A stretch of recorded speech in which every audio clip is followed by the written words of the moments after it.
जय बाबा बुढ़ा रजा, जय देवी क्षेत्रपाल, जय श्री वीर सुरेंद्र साय। ये वीडियो के सबको स्वागत। वीडियोटा बहुत परिश्रम कर बना है। आशा कर सबको भल लगवा। किसी भूल भटका ही क्षमा करेंगे। वीडियो रे निजर मतामत कमेंट द्वारा देवे। वीडियो भल लगे लाइक शेयर करेंगे और चैनल के सब्सक्राइब कर। बहुत पुरातन युग न कोटि कोटि बरस धरिक प्राय 60 एकड़ जगह उपर अविचलित अभेद्य अटल अविनाशी निर्भय और शक्तिमान रूपे वीर दर्पर ठिया है 600 फुट उच्चा गोटे विराट पर्वत। गोटे पर्वत बोलिक इथिर लगी कहगला जे तार आखे पाखे आउ केमसी पर्वत नहीं न। इथिर लगी तार शोभा गरिमा और प्रसिद्धि सब पहाड़ न अलग है। खरा वर्षा शीत लाकर धोका पवन सबको परास्त करी से वीर दर्परे ऋण ओंकार दौथसी। जेन मनुष्य पर्वतर पातल के जीवा से ही प्रकृति रे अनुभव करि पारबा जे किड़े विराट पर्वत लागवा किड़े छोट आरु किड़े तुच्छ ई मानव।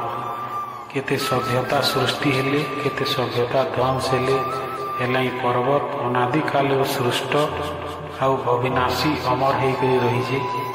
तार पास के गले लागसी सते जनता कि तार भी गोटे मन अच्छे इच्छा अच्छे मनुष्य संगे कथा हेबार कि सते जनता कि से कहूजे सभ्यता और विवर्तन हाथ धरी कोटि कोटि बरस आगरू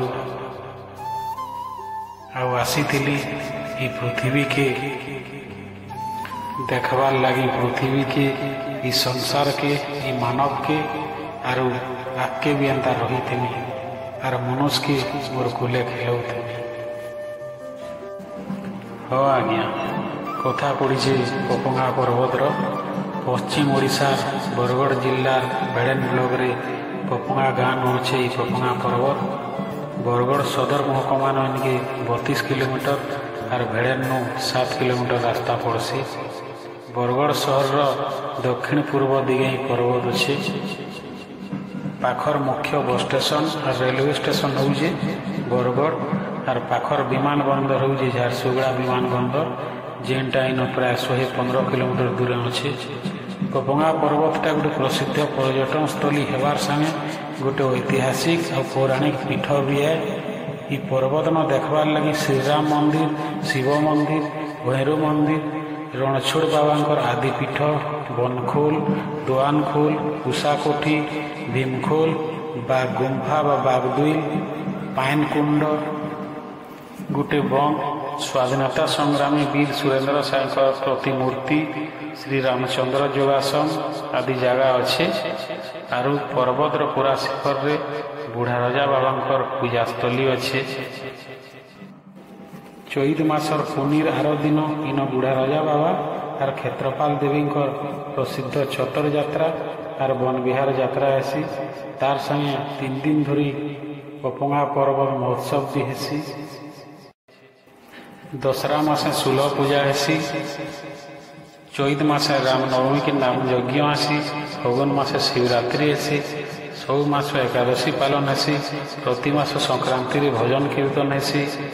बरस सारा इन पर्यटक मान भीड़ हेसी। शीत दिने नवेम्बर डिसेम्बर जनवरी मास आड़े पिकनिक ऋतु रे बहुत लोग इनके भोजी कर आसन। वर्षा मासे पहाड़ में झरना देखबार के मिलसी।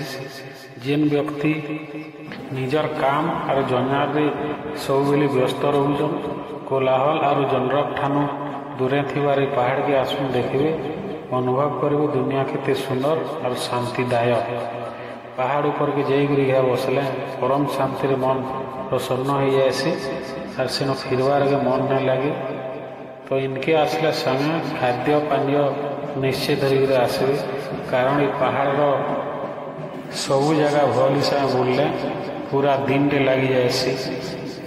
तो आम टे जिमा पपंगा पहाड़ गौरवमय इतिहास आड़ के और आलोचना करमा आमर भारत देश स्वाधीन हबार थी तार क्या योगदान थिला।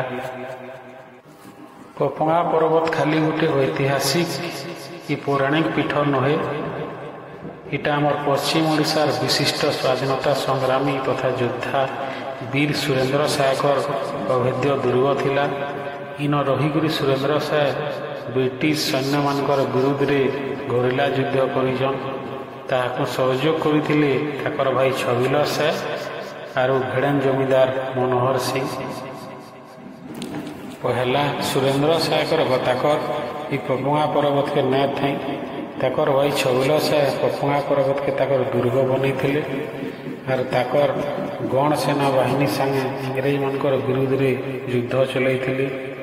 सेते बेले अताबिरा गोड़ भगा रोड नाय थई तो इंग्रेज माने भेड़न तुरुम घाट देकर सम्बलपुर जाउथिले।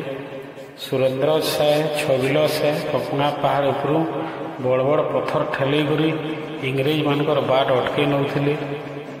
इंग्रेज माने सुरेंद्र साय को पपुआ पहाड़ के खोजी आसला बेले जांडुल रे सुरेंद्र सायकर विश्वस्त लोके बजा बजाई करी सुरेंद्र साय को सतर्क करी नौथिले। सेथिर लगी कथाती अच्छे जांडुल नु बाजला ढोल टुनकी उठे दुआन खोल। सेते बेले सैन्य मान को दुआन कहा जाउथिला। तो पहाड़ नु से दुआन खोल रो आविष्कार आज तक है नहीं पारे। पपुआ पहाड़ सुरेंद्र साय को सुरक्षित घाटी थिला। वीर सुरेंद्र साय सम्बलपुर जिल्लार खिंडा गाँव जन्म होइतिले भी पपुआ पर्वत संगे अनेक अलग अलग जगह न रहीकरी स्वाधीनता युद्ध चलैथिले। समयाक्रमे पपुआ पर्वत लागिगरी थिबा कुदपाली भया गाँ खोली इंग्रेज माने छबिल साय को गुली मारिथिले। जहार लगी छबिल साय से दिनु शहीद होइथिले। सेथिर लगी गोटे दुख भरा लोकगीत अच्छे उली उली उली उली छबिल साय को बाजला गुली बउली रे। तो ई हिसाब से पपुआ पर्वत आमर वीर स्वाधीनता योद्धा मानकर गाथा कहसी। तो एवं आम जिमा पपुआ पर्वतर पौराणिक इतिहास के। पपुआ पर्वतर पातलू 275टा पाँव चढ़ी ऊपर के गले पड़सी श्री रामचंद्र योगाश्रम जहाँ के 1870 मसीहा साधु सन्त मैंने स्थापना करथिले। से भितर रणछोड़ बाबा गोटे आदिपीठ अच्छे। सेन भैरव मंदिर शिव मंदिर राम मंदिर अच्छे। आज भी सेन सन्यासी मैंने रोचन। आश्रम पछाड़े 1.5 एकर गोटे बन अच्छे जेन सबुदिन पैन रही। पर्वतर शिखर थी गोटे पाणीकुंड अच्छे जेन बरसारा पैन रही। जिते खरा हेले भी से पैन नहीं सुखे। तार लोग कहसन से पैन की माठा कर नेले सेड़ा कमी जासी। फिर से न पूजा अर्चना और प्रतिष्ठा कले पैन तार तार फिर आविर्भाव आसी। पर्वत ऊपर के चल्हा लोग सुसे हेले से पाणीकुंडर पैन पी करी निजर शोष मेटासन। पहला पपुआ पर्वत घंच जंगल थी परिपूर्ण थिला। इन बाघ भालू आदि वन्य जंतु रोते। पर्वत उपरे थिबार गुंफा थी बाघ रोते। सेथिर लगी से गुंफार ना बाघ गुंफा रही। आमर अंचल लोके बागदुल बोलिकी कहसु। परे सेन बाघ लोप पाईगला परे सुरेंद्र से गुंफा न रहीकरी ताकर संग्राम चलैथिले। से गुंफा भितर पर्वतर मंदिर पास के गोटे सुड़ंग अच्छे जेन बाटे से जास करथिले। अनेक पर्व भितर पपुआ पर्वर मुख्य पर्व होउजी बाबा बुढ़ा राजा और देवी क्षेत्रपाल वन विहार पर्व जेनटा हेसी चैत मासर पुनी रार दिने। इतिहास में जना पड़सी प्राय 1570 मसीहा थी पपुआ पर्वत के बुढ़ा राजा देवता बा वृद्धेश्वर बाबांकर आगमन होइतिला। सेते बेला से पपुआ पर्वतर शिखर नु जिन जगह की 600 फुट उपरे अच्छी सेन पूजा पाउथिले। जड़े झाकर सबुदिन सकाले और संध्यारे पर्वत पर के जाइकरी ताहाको पूजा करथुले। बुढ़ा राजाकर साज्ञा पाईकरी ताकर दिहे एतकी शक्ति आसुला जे से तिनक 2 थर 600 फुट पर्वत ऊपर के चढ़ी करी उतरी पारुथिले। दिनकर कथा दिने झाकर संध्यारे पूजा कर सारी घर के फिरले। घर के आसिक देखले तो ତାଙ୍କର ପୂଜା ଗରୁଟା ନାଇଁନ ପୂଜା ଗରୁକେ ସେ ପର୍ବତ ଉପରେ ବୁଢ଼ା ରଜାକର ପାଖେ ଛାଡ଼ି ଯାଇଛନ୍। ତ ତାକର ବୁଦ୍ଧି ହଜିଗଲା। ରାତି ତାହାକୁ ଝୁମରା ନାଇଁ ଲାଗିଲା। ଗଡ଼ୁ ନେଇଯିବାର କି ସେ ଚିନ୍ତା କରି ବସିଲେ। ତ ସେ ରାତି ତାହାକୁ ବୁଢ଼ା ରଜା ଦେବତା ସ୍ୱପ୍ନାଦେଶ ଦେଲେ, ତୁଇ ନେଇ ଆ ଆର୍ ଗଡ଼ୁର ଚିନ୍ତା ନାଇଁ କର, ଗଡ଼ୁ ମୋର୍ ପାଖେ ଅଛେ। ମୁଇଁ ଗଡ଼ୁକେ ଉପରୁ ତଲକେ ପକଉଛେଁ। ଯେନ୍ ଜାଗାନୁ ଗଡ଼ୁ ଯାଇକିରି ଅଟକିବା ସେ ଜାଗାରେ ମୋର ଗୋଟେ ମନ୍ଦିର ବନାବ। ଆର ଦିନ ସକାଳୁ ଝାଙ୍କର ଯାଇକରି ଦେଖିଲେ ଯେ ଫଟୁଙ୍ଗାର ଗାଁ ମୋଡ଼େ ସେ ଗଡ଼ୁଟା ପଡ଼ିଛେ। ସେ ତାକର ଗଡ଼ୁକେ ଚିହ୍ନି ପାରିଲେ ଆର୍ ସେନୁ ପରେ ବୁଢ଼ା ରାଜାଙ୍କର ମନ୍ଦିର ବନା ହେଲା। ପପୁଙ୍ଗା ଗାଁର ନାଁ ଥି ପର୍ବତର ନାଁ ପପୁଙ୍ଗା ପର୍ବତ ରହିଲା। ସେ ସମୟାନୁ ବୁଢ଼ା ରଜା ପପୁଙ୍ଗା ଗାଁର ତାକର ମନ୍ଦିରରେ ପୂଜା ପାଇଁ ଆସୁଛନ୍। ଚୈତ ମାସ ଶୁକ୍ଲପକ୍ଷ ଦଶମୀକେ ଇ ଅଞ୍ଚଳର ଆରାଧ୍ୟ ଦେବତା ଶ୍ରୀ ବୃଦ୍ଧେଶ୍ୱର ବା ବୁଢ଼ା ରଜାଙ୍କର ଛତରରେ ଉଭା କରାହେସି। ଦ୍ୱାଦଶୀ ଦିନ ପପୁଙ୍ଗା ଗାଁର ମତିଆ ଘରୁ ପୂଜା ପାଇକରି ଆଖର ପାଖର କଦଲୀପାଲି, ଘିଚାପାଲି, ଗଣ୍ଠିଆପାଲି ଇତ୍ୟାଦି ଗାଁମାନଙ୍କୁ ବୁଢ଼ା ରଜା ବୁଲସନ୍। ଗାଁମାନଙ୍କୁ ପୂଜା ପାଇ ସାରିକରି ଚୈତ ପିନର ବାସି ଦିନ ମନ୍ଦିରକେ ପହଞ୍ଚିସନ୍। ଇ ସମୟଥି ରୁଷୁଡ଼ା ଗାଁର ଦେବୀ କ୍ଷେତ୍ରପାଲ ବି ଛତର ଭାବେ ଉଭା ହେସନ୍। ଆର୍ ଗାଁ ଗାଁ ଯାଇକରି ପୂଜା ପାଇକରି ପୁନିର ଆର ଦିନ ମନ୍ଦିରକେ ପହଞ୍ଚିସନ୍। ବୁଢ଼ା ରଜା ଆର୍ କ୍ଷେତ୍ରପାଲ ମନ୍ଦିରକେ ପହଞ୍ଚିଲା ପରେ ଦୁହିକୁ ବାଟ ବରଣ କରାଯାଏସି। ଆରୁ ଶୋଭାଯାତ୍ରା କରିକରି ପପୁଙ୍ଗା ପର୍ବତର ଶିଖରକେ ତାକର ଆସ୍ଥାନକେ ନିଆଯାଏସି। ତାକେ ବନବିହାର ଯାତ୍ରା କହେସନ୍।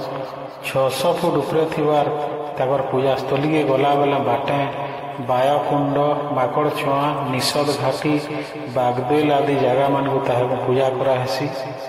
ପର୍ବତ ଶିଖର ତାକର ଆସ୍ଥାନ ପୂଜା ସଲେ ସାଙ୍ଗେ ସାଙ୍ଗେ ବୁଢ଼ା ରଜା ଆର୍ କ୍ଷେତ୍ରପାଲ ଦେବୀକୁ ଉପରୁ ତଲକେ ଅନା ହେସି। ଆର୍ ପପୁଙ୍ଗାର ଗୋଟେ ପାଲି ପ୍ରଧାନ ଟିକରାନ ଫେର୍ ସେ ଯୁଗଲ ମୂର୍ତ୍ତି ପୂଜା ପାଏସନ୍। ସେନୁ ବୁଢ଼ା ରଜା ଯାଏସନ୍ ତାକର ଅଞ୍ଚଳକେ ଆର୍ ଦେବୀ କ୍ଷେତ୍ରପାଲ ଯାଏସନ୍ ତାକର ନିଜର ଅଞ୍ଚଳକେ। ଦୁହେଁ ତାକର ଅଲଗା ଅଲଗା ଯାତ୍ରା ଆରମ୍ଭ କରସନ୍। ଗାଁ ଗାଁ ବୁଲି ବୁଲି ପୂଜା ପାଇକରି ଆଠମଙ୍ଗଲା ତକ୍ ତାକର ମନ୍ଦିରମାନଙ୍କୁ ପହଞ୍ଚିସନ୍। ମନ୍ଦିରକେ ପହଞ୍ଚିଲେ ତାହାକୁ ପୁନର୍ବାର ପୂଜା କରି ସ୍ଥାପନା କରାହେସି। ତ ଇଟା ଥିଲା ପପୁଙ୍ଗା ପର୍ବତର ଗୌରବମୟ ଇତିହାସ ଆର୍ ପରମ୍ପରାର ଗାଥା। ଏବେ ଇ ବର୍ଷ ମାନେ 2024ରେ କେନ୍ତା ହିସାବେ ବନବିହାର ଯାତ୍ରା ଆର୍ ପପୁଙ୍ଗା ପର୍ବତ ମହୋତ୍ସବ ହୋଇଥିଲା ଟିକେ ସଂକ୍ଷେପରେ ଆଲୋଚନା କରମା। ପପୁଙ୍ଗା ପର୍ବତ ମହୋତ୍ସବ ଲାଗି 3 ଦିନ ଧରି ହେଇଥିବା ଶ୍ରୀହରି ନାମ ଯଜ୍ଞ ଆର୍ ବିଶ୍ୱଶାନ୍ତି ଯଜ୍ଞ ଲାଗି ଗୋଟେ କଲଶ ଶୋଭାଯାତ୍ରା ଚୈତ ପୁନିର ଆର ଦିନ ମାନେ 24 ତାରିଖରେ ବାହାରିଥିଲା। ପପୁଙ୍ଗା ଗାଁରୁ ବାହାରିଥିବାର ଇ କଲଶ ଯାତ୍ରାଥି ଅନେକ କଳାକାର, ମହିଳା, ପୁରୁଷ, ସଂକୀର୍ତ୍ତନ ଦଳ, ଦୁଲଦୁଲି, ଘଣ୍ଟବାଦ୍ୟ ଆଦି ସାମିଲ ହୋଇଥିଲେ। କଲଶ ଶୋଭାଯାତ୍ରାଥି ପପୁଙ୍ଗା ମହୋତ୍ସବ କମିଟିର ଅଧ୍ୟକ୍ଷା ତଥା ପତାବିରା ନିର୍ବାଚନ ମଣ୍ଡଳୀର ବିଧାୟିକା ଶ୍ରୀମତୀ ସ୍ନେହାଙ୍ଗିନୀ ଚୁରିଆ ଯୋଗ ଦେଇଥିଲେ। ତାକର ସାଙ୍ଗେ ସମ୍ପାଦକ ହରିଶଙ୍କର ବେହେରା, ବ୍ଲକ ଅଧ୍ୟକ୍ଷା ସୁପ୍ରଭା ମହାଲିଂ, ଉପାଧ୍ୟକ୍ଷ ଡୋଲାମଣି କ୍ଷେତି, ଜିଲ୍ଲା ପରିଷଦ ସଭ୍ୟା ପଦ୍ମିନୀ ଗଡ଼ତିଆ ଆର୍ ପିଙ୍କି ବଢ଼ି, ସରପଞ୍ଚ ସୁରେନ୍ଦ୍ର କର୍ମୀ, ପ୍ରତାପ ହୋତା, ଉଦ୍ଧବ ବାରିକର ସାଙ୍ଗେ ଅନେକ ଜନପ୍ରତିନିଧି, କଳାକାର ଆର୍ ଅଞ୍ଚଳର ମାନ୍ୟଗଣ୍ୟ ବ୍ୟକ୍ତିମାନେ ସାମିଲ ହୋଇଥିଲେ। କଲଶ ଶୋଭାଯାତ୍ରା ସାରିକିରି ସମସ୍ତେ ପର୍ବତନିକେ ଆସିକିରି କଲଶ ସ୍ଥାପନା କରିଥିଲେ। ତାରପରେ ପୂଜା ମଣ୍ଡପଥି ଅଙ୍କୁରାରୋପଣ, ପାର୍ଶ୍ୱ ଦେବତା ପୂଜା, ଗ୍ରହ ପୂଜା ଇତ୍ୟାଦି କାର୍ଯ୍ୟ ହୋଇଥିଲା ଆର୍ ଯଜ୍ଞ ଆରମ୍ଭ ହୋଇଥିଲା। ପୂଜାଥି ଶ୍ରୀ ଲକ୍ଷ୍ମୀ ନାରାୟଣ ହୋତା ଆର୍ ତାକର ପତ୍ନୀ ଶ୍ରୀମତୀ ମୀନାକ୍ଷୀ ହୋତା, ଶ୍ରୀ ସାନନ୍ଦ କର୍ଣ୍ଣ ଆର୍ ତାକର ପତ୍ନୀ ଶ୍ରୀମତୀ ହେମବତୀ କର୍ଣ୍ଣ, ଶ୍ରୀ ପରମେଶ୍ୱର କର୍ଣ୍ଣ ଆର୍ ତାକର ପତ୍ନୀ ଶ୍ରୀମତୀ ମନ୍ଦାକିନୀ କର୍ଣ୍ଣ, ଶ୍ରୀ କୃଷ୍ଣଚନ୍ଦ୍ର କୁଶୁଲିଆ ଆର୍ ତାକର ପତ୍ନୀ ଶ୍ରୀମତୀ ସୁଭାସିନୀ କୁଶୁଲିଆ, ଶ୍ରୀ କହ୍ନେଇଲାଲ କୈବର୍ତ୍ତ ଆର୍ ତାକର ପତ୍ନୀ ଶ୍ରୀମତୀ ଗାୟତ୍ରୀ କୈବର୍ତ୍ତ ପ୍ରମୁଖ କର୍ତ୍ତା ହୋଇଥିଲେ। ପଣ୍ଡିତ କୈଳାସ ବ୍ରହ୍ମଚାରୀ ଆର୍ ଘନଶ୍ୟାମ ବାନପ୍ରସ୍ଥ ପୂଜା କାର୍ଯ୍ୟ ସମ୍ପାଦନ କରିଥିଲେ। 25 तारिख गुरुवार दिन बुढ़ा रजा और क्षेत्रपाल देवी को पपंगा पर्वत ऊपर के वन विहार यात्रा थी नहीं पूजा कराला। भवानी देहरी, अजित देहरी, नरोत्तम देहरी, रंजित देहरी, श्रीधर देहरी, चंद्रशेखर देहरी, खमार देहरी, बिकी देहरी प्रमुख पूजा कार्य करथिले। अन्नकूटर व्यवस्था कराइला। भेड़ेन सरकारी डाक्तरखाना पक्षर आशु चिकित्सार सुविधा कराइला। कौशल सेना, लायंस क्लब, आनंद सेवा सदन, पपंगा बणिक संघ समेत अनेक स्वेच्छासेवी संगठन सरबत और पैन लोक बांटी थिले। संध्यारे पपंगा पर्वत तले थिबा छबिलसाय लोकमंडप रे पपंगा महोत्सव सांस्कृतिक कार्यक्रम उद्घाटी देइथिला। महोत्सव अध्यक्षा तथा हताबिरा विधायिका श्रीमती स्नेहांगिनी चुरिया, माँ समलेश्वरी और स्वाधीनता संग्रामी वीर सुरेंद्र साईकर फोटोचित्र दीप प्रज्वलन और पुष्पमाल्य दे महोत्सव के उद्घाटन करथिले। ये अवसर थी अध्यक्षा श्रीमती चुरिया सभापतित्व अनुष्ठित सभा थी।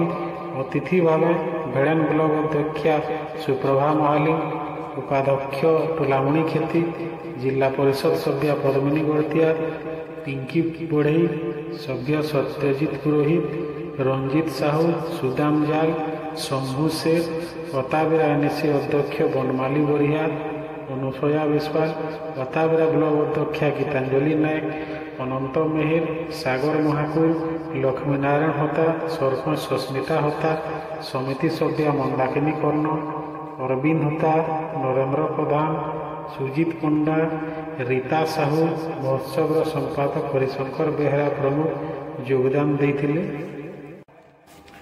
ई दिन विभिन्न क्षेत्र में उल्लेखनीय अवदान लगी विशिष्ट व्यक्तिविशेष और किसी अनुष्ठान मान संबर्धना दिया। से भितरे थिले डॉक्टर निशान देवता, डॉक्टर सरोज से, डॉक्टर जगदीश राव, शिक्षाविद झस्केतन प्रधान, कल्पना झांकर, पद्मलोचन पाढ़ी, मृत्युंजय कर, वीरेंद्र नंद, कलाकार पद्मन कर्ण, हेमंत बरई, कवि गुरुदेव त्रिपाठी, आकुल बवर्ती, मृदंग वादक भागवत साहू, तबला वादक विनोद पात्र, मल्ल योद्धा अंजू जाल, नृत्यशिल्पी राधेश्याम साथुआ, अलंकार कारीगर उत्तर मेहर, बुणाकार सौरभ साहू, क्रीड़ाविद अर्चना मेहर, मेधावी छात्र छात्री अंकित साहू, प्रसन्न दास, चाषी बुद्धदेव कर्मी, सुधांशु शेखर भई, गरुड़ ध्वज भोसागर, प्रेमचांद भवन, स्वेच्छासेवी संगठन शपथ परिवार, मारवाड़ी युवा मंच, लायंस क्लब, पावर ऑफ दिव्यांग, भरसा परिवार, कौशलांग सांस्कृतिक संघ, निष्ठा परिवार, सेवा परिवार, माहेश्वरी सेना, आनंद सेवा सदन, संपर्क परिवार, महिला एसएचजी शांति, वीर हनुमान और माँ तारिणी। लोकर मनोरंजन लगी शाश्वत जोशी सांस्कृतिक दल, सम्बलपुर भरणी कला परिषद, भारतीय नाट्य कला परिषद, शंकर बेहरा ग्रुप, अनिरुद्ध पाइक ग्रुप, आम्बेडकर सांस्कृतिक कला परिषद, शत्रुघ्न सोलभग्नि सांस्कृतिक दल आदि कार्यक्रम परिवेषण करते। सभा के मृत्युंजय रथ परिचालना करते और परशुराम पात्र और नारायण भई सहयोग करते। पपंगा पर्वत महोत्सव 2 नंबर दिन उद्यापनी सभा थी। अताबिरा विधायिका श्रीमती स्नेहांगिनी चुरिया सभापतित्व करते। सभा थी भेड़न ब्लॉक अध्यक्षा सुप्रभा महाली, उपाध्यक्ष डोलामणि खेती, अताबिरा ब्लॉक अध्यक्षा गीतांजलि नायक, उपाध्यक्ष अनंत मेहर, एनएससी अध्यक्ष बनमाली बरिया, जिला परिषद सभ्य पद्मिनी गड़तिया, सत्यजित पुरोहित, पिंकी बढ़ई, रंजित साहू, सुदाम जाल, शंभु शेठ, ममता प्रधान, महोत्सव समितिर संपादक हरिशंकर बेहरा, पूर्वतन जिला परिषद सभ्य सुभाष होता, मंटू पंडा, कलाकार संघ सभापति सागर महाकुर, आत्मा सभापति अरविंद होता, बैंक डायरेक्टर नरेंद्र प्रधान, सुजीत पंडा, डॉक्टर मनोरंजन मेहर, कलाकार सुशील मेहर प्रमुख योगदान देते। ମୃତ୍ୟୁଞ୍ଜୟ ରଥ ମଞ୍ଚ ସଞ୍ଚାଳନ କରିଥିଲେ। ଏହି ଦିନ ସାମ୍ବାଦିକ ମୁକୁନ୍ଦ ଷଡ଼ଙ୍ଗୀ, ନିର୍ମଲ ମେହେର, ମୁକୁନ୍ଦ ଦାସ, ସୁଦନ ମହାକୁର, ବଳରାମ ବାଗ, ଜ୍ୟୋତିରଞ୍ଜନ ମହାପାତ୍ର, ରେମୁଣ୍ଡାର ଡାକ୍ତର ମନୋରଞ୍ଜନ ମେହେର, ଭୋଇପାଲିର ଡାକ୍ତର ସୁରେନ୍ଦ୍ର ମେହେର, କୁଦପାଲିର ଶିକ୍ଷାବିଦ ରାମଚନ୍ଦ୍ର ସାହୁ, ଲଚିଦାର ଗବେଷକ ହେମନ୍ତ ଦୀପ, ରେମୁଣ୍ଡାର କଳାକାର ମଙ୍ଗଲୁ ବେହେରା, ଚିଚିଣ୍ଡାର ନାଗରୁ ଭୋଇ, ରେଶମର ଗାୟକ କୀର୍ତ୍ତି ବବର୍ତ୍ତୀ, ପଦଲିପାଲିର ବଳରାମ ତାଣ୍ଡି, ରେମୁଣ୍ଡାର ରାଜେନ୍ଦ୍ର ଗଣ୍ଡ, ପପୁଙ୍ଗାର କର୍ମୀ ସଂଗଠକ ପରଶୁରାମ କୋଲେର আর মৃদঙ্গ বাদক জিলা সিং, চিচিন্ডার সিনে কলাকার সুশীল মেহের, রেমন্ডার হস্ততন্ত্র কারিগর জীবভদ্রন মেহের, ভাঙ্কুদ্র ক্রীড়াবিদ ক্ষীরমোহন দাবর, ডুঙ্গরিপালির যদু গুড়ে, ময়লাকোটার ছতু চাষী উদ্ধব ভোই, লরাসরার কুকুড়া চাষী ঘনশ্যাম মেন্ডেলি, ঝিলিমিন্দার পনিপরিবা চাষী বাবুল মিশ্র, স্বেচ্ছাসেবী অনুষ্ঠান থয়াপালির লায়ন্স ক্লব, ভেড়েন অমৃত কুটুম, অতাবিরার পশ্চিম ওড়িশা যুবামঞ্চ, জাগৃতি সেবা সংস্থা, কুমিল সিংহা জনকল্যাণ ট্রস্ট, স্বয়ং সহায়ক গোষ্ঠী নরমার জয় জগন্নাথ, চিচিন্ডার মা লক্ষ্মী, নয়াপালির মা দুর্গা, রেমন্ডার রাধা মাধব, জহ্নাপড়ার আর্য সমাজ, দেশবটির বৈষ্ণোদেবী, ধুবেনপালির জয়শ্রী, কদলিপালির স্বস্তিক বেহেরা, বকটির ত্রিলোচন কঙ্কକୁ ଉପଢୋକନ ଦେଇକରି ମାନପତ୍ର ଦିଆହେଇଥିଲା, ସମ୍ମାନିତ କରାହେଇଥିଲା। এই দিନ ଉଦ୍ଯାପନୀ ସନ୍ଧ୍ୟାରେ ଦୋଲଗଞ୍ଜନ ସାଂସ୍କୃତିକ ଅନୁଷ୍ଠାନର ସାଥୀ ଶାଶ୍ୱତ ଯୋଶୀ ଓଡ଼ିଶୀ ଗ୍ରୁପ, ଅତାବିରା କୁଲେପୁର ସାଂସ୍କୃତିକ ଅନୁଷ୍ଠାନ, ବରଗଡ଼ର ଦିବ୍ୟ ରୂପା କଳା ପରିଷଦ, କଲାଜୀବୀ ଅନୁଷ୍ଠାନ, ଗ୍ୟାସିଲେଟ୍ ଦୁଲଫୁଲ କଳା ପରିଷଦ, ବଲାଙ୍ଗୀରର ସାଇ ସ୍ୱର୍ଣ୍ଣ କଳା ପରିଷଦ, କୋଶଲ ଫୋକ୍ ଏକାଡେମୀ, ଭବାନୀପାଟଣାର ପ୍ରତିଭା ଅନୁଷ୍ଠାନ, ମୁରିବାହାର ଜୟମା କଳା ପରିଷଦ ସାଙ୍ଗେ ଅନେକ ଅନୁଷ୍ଠାନ ତାଙ୍କର ସାଂସ୍କୃତିକ କାର୍ଯ୍ୟକ୍ରମ ମାନେ ପରିବେଷଣ କରିକରି ଦର୍ଶକମାନଙ୍କର ମନୋରଞ୍ଜନ କରିଥିଲେ। ରୁକୁସୁନା ମେଲୋଡି ଗ୍ରୁପ ବି ତାଙ୍କର ରଙ୍ଗାରଙ୍ଗ କାର୍ଯ୍ୟକ୍ରମ ପରିବେଷଣ କରିଥିଲେ, ଯାହାକି ହଜାର ହଜାର ଲୋକ ଅଧରାତ ଅଟକି କରି ଦେଖିଥିଲେ। 2 ଦିନ ଧରି ଚାଲିଥିବା ପପଙ୍ଗା ପାହାଡ଼ ମହୋତ୍ସବ 2024 26 ତାରିଖ ଶୁକ୍ରବାର ରାତି ଉଦ୍ଯାପିତ ହୋଇଥିଲା। ଏହି କାର୍ଯ୍ୟକ୍ରମରେ ପପଙ୍ଗା ମହୋତ୍ସବ ସମିତିର ସବୁ ସଦସ୍ୟ ଆଉ ଗ୍ରାମବାସୀ ସହଯୋଗ କରିଥିଲେ। ଏହି ଭିଡ଼ିଓଟି ଆପଣ ଦେଖିଲେ ପପଙ୍ଗା ପର୍ବତର ଇତିହାସ, ପରମ୍ପରା, ଏହି ବର୍ଷର ଯାତ୍ରା ଆର୍ ମହୋତ୍ସବର ସଂକ୍ଷିପ୍ତ ବିବରଣୀ। ତାର ପରବର୍ତ୍ତୀ ଭିଡ଼ିଓରେ ଆପଣ ଦେଖିପାରିବେ 25 ତାରିଖ ଗୁରୁବାର ଦିନ ପପଙ୍ଗା ପର୍ବତର ବାବା ବୁଢ଼ାରଜା ଆର୍ କ୍ଷେତ୍ରପାଲ ଦେବୀଙ୍କର ବନବିହାର ଯାତ୍ରା। ତାର ସାଙ୍ଗେ ଦେଖିପାରିବେ ଶ୍ରୀ ରାମଚନ୍ଦ୍ର ଯୋଗାଶ୍ରମ, ଶ୍ରୀରାମ ମନ୍ଦିର, ଶିବ ମନ୍ଦିର, ଭୈରବ ମନ୍ଦିର, ରଣଛୋଡ଼ ବାବାଙ୍କର ଆଦିପୀଠ, ବାଗଦୁଇ ଆରୁ ପର୍ବତ ଚଢ଼ା ଦୃଶ୍ୟ ଆରୁ ପର୍ବତ ତଳେ ଲାଗିଥିବା ଦୋକାନ ବଜାର ଆର୍ ଯାତ୍ରା। ତ ଏହି ଭିଡ଼ିଓଟା କେନ୍ତା ଲାଗିଲା କମେଣ୍ଟରେ କହିବେ। ଭଲ ଲାଗିଲେ ଲାଇକ୍ ଆଉ ସେୟାର କରିବେ, ଆଉ ଚ୍ୟାନେଲକେ ଟିକେ ସବସ୍କ୍ରାଇବ୍ କରିନେବେ। ଫିର୍ ଆମେ ଭେଟ ପଡ଼ମା ପରବର୍ତ୍ତୀ ଭିଡ଼ିଓରେ। ସେତେବେଳେ ତକ ରହିଲି। ଜୟ ବାବା ବୁଢ଼ାରଜା।